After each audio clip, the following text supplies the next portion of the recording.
to our woman warrior, Diana DeGette. Thank you. Thank you.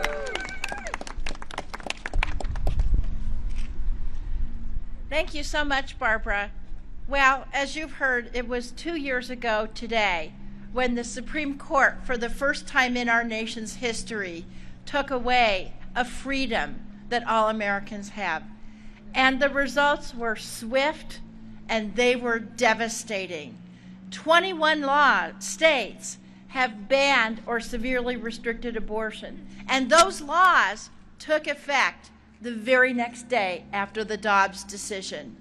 In Ohio, a young girl who had been the victim of rape had to be taken across state lines to get the health care that she needed. In Texas, as you heard, a woman was sent home because the doctor was afraid of criminal prosecution, and she almost died from sepsis before she could get the health care that she needed. I just saw the reports this week of the birth rates and the infant mortality, which have gone up since the Dobbs decision, Imagine the cruelty, and imagine the impact on countless Americans. 1 in 3 women, and more than half of black women in this country, live in states where they don't have access to abortions. And as states enact new and tighten existing restrictions, and as the impacts of these cruel laws grow, more and more Americans are being forced to leave their homes, to somehow take leave from their jobs and flee their states to get the care they need. And that's just the people who can afford to do that. Everybody else, too bad for them. In these draconian states, laws, they don't just affect states like Colorado or like Texas. They affect states like Colorado, my home state, where abortions have gone up by 3 times and where Coloradoans have to wait along with everybody else to get the health care they need.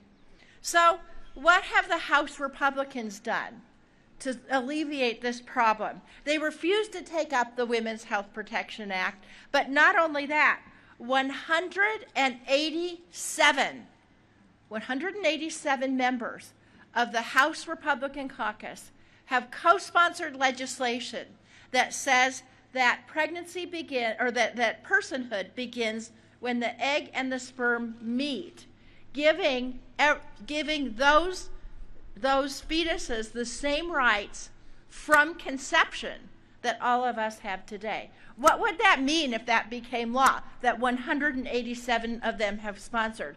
It would mean that all abortions, no exceptions, from day one would be banned.